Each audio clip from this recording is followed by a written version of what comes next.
In this video, I'm going to show you how I built this tilting rudder lift.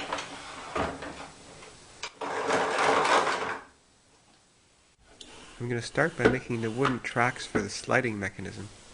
I set the table saw very accurately, and then I just cut out a series of slots to cut the dados that I need to cut that track.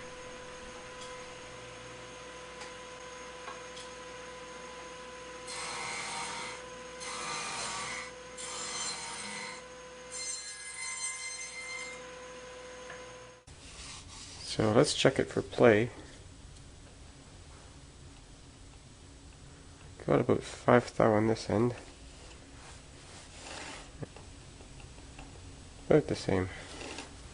The other guide rail on this rudder lift is just going to be a 35-degree bevel.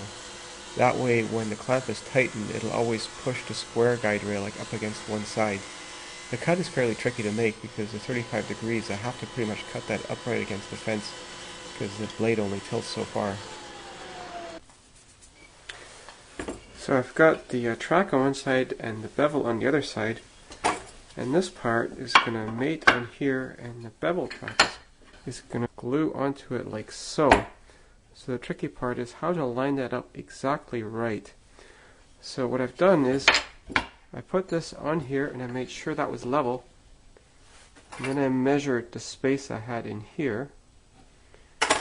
And then I've made these blocks to go in here to hold this exactly parallel to the other track. And then I'm going to put some glue on here and just clamp it together like so. And that will ensure that this bevel track is going to be in exactly the right position to keep these parallel. So the way this thing works is this part slides and it has a rotor on it, and it gets pressed on here with a knob and a washer.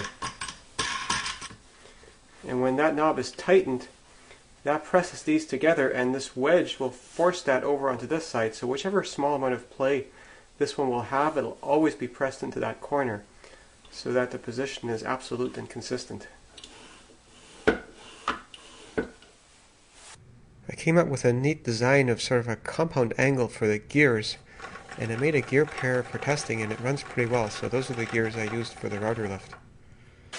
So I've got my shaft in here that's going to get turned by this gear, and I need to make sure that a hole in this block, so that goes on here, lines up exactly with that shaft. So I've made this block to fit exactly in here with no play in it for now. And to mark exactly where the center of my shaft should be, I'm just going to use this drill, which is what I used to drill that hole. I'm going to slide that against here, and I'm going to use the point of that drill to mark the center. So that's exactly where I need to put the hole for the screw thread here. Next, I'm drilling a hole big enough to fit the T-nut into, and then I'm using the prongs of the T-nut to mark where I need to drill holes, because I drill holes for those prongs because otherwise that block of wood would split apart from where the prongs would go. But with the holes in there, it goes in there fairly well. So I've flattened the nut on this side so that it doesn't protrude over the edge. And normally when we're lifting the rudder lift, the threaded rod pushes the insert into the block of wood, but sometimes we have to pull down. That happens especially if I forget to unlock the rudder lift and then try to crank it down. So I'm putting a screw in here, and that will prevent the T-nut from getting pulled out. So here's a tricky bit. So I've put this block on here so it's at the end of the threaded rod with just enough engagement for the end of its range, and then I've marked a position that this block is at here, and I've transferred these marks onto here with this thing here sticking out about 1 centimeter towards the end, because this thing travels actually just a little bit past the top, because when we tilt the rudder lift we can actually run off the end of this rail a little bit to get a little bit more depth. So I've put a ruler and a piece of paper in here to jam it in there tight. So now let's put this into position, and I've already transferred where the block goes here and where I need to drill my screw holes. So I'm going to clamp this block together and then drill through here to put the screw holes into both pieces. After drilling a hole through both parts, I enlarged the holes in the plywood layer so that the screw won't get caught in that layer. So I just screwed this block on from the other side, and let's thread it on here. And let's try that out. I'm just going to use a drill here.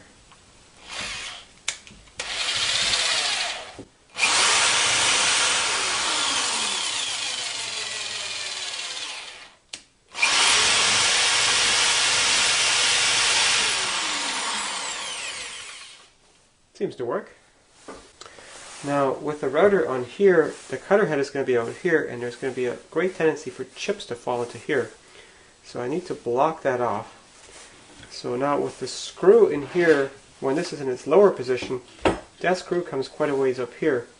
So I made a little block to block this area off, and it's got a little hole in it, so that when the router is cranked all the way down, it's not going to interfere with where this goes. So getting these fancy pseudo bevel gears to mesh is a bit tricky. So I previously experimented just with a nail through here, and here's my nail hole that I used. So if I tap that in here, those gears turn nicely without jamming.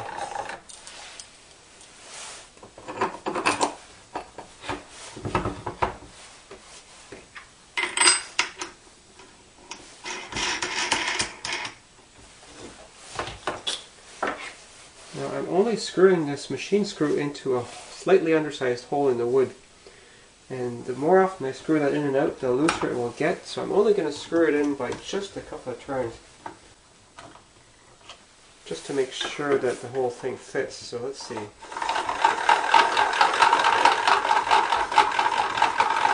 Yeah, it works. Next I need to cut out the mounts for the router.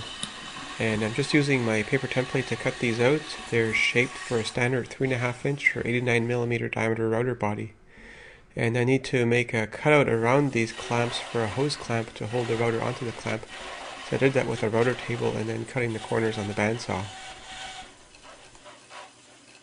And checking how they fit on the router and making minor adjustments on the belt sander. And then I carefully positioned them on the slider, checking the position with a caliper. And now just tapping those screws with a hammer, and that will serve as a location mark for where to drill the screw pilot holes. Now with this groove carved in these blocks, that fits a hose clamp in here, and then with these guys screwed onto here, that holds the router lift, like so when I tighten the hose clamp. Now I'm just going to leave these off for the time being, because when I build the rest of this thing, I don't want them getting in the way.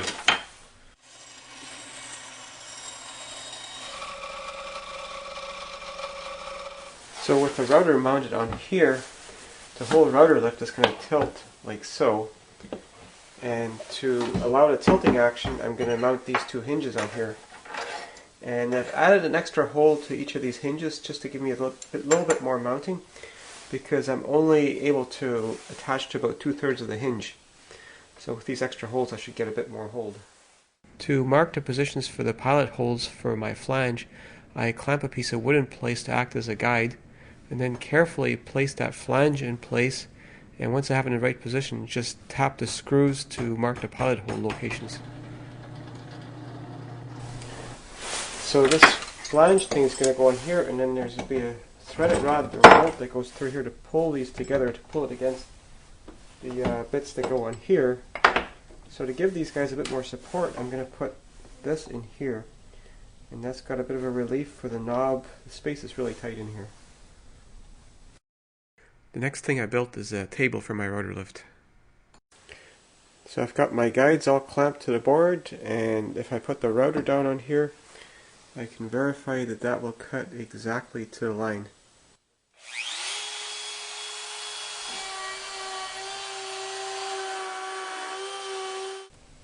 And now switching from the 3/4 inch bit to a 1/4 inch bit, I'm going to cut again all the way around, but this time all the way through, and that will give me a nice 1/4 inch wedge all the way around.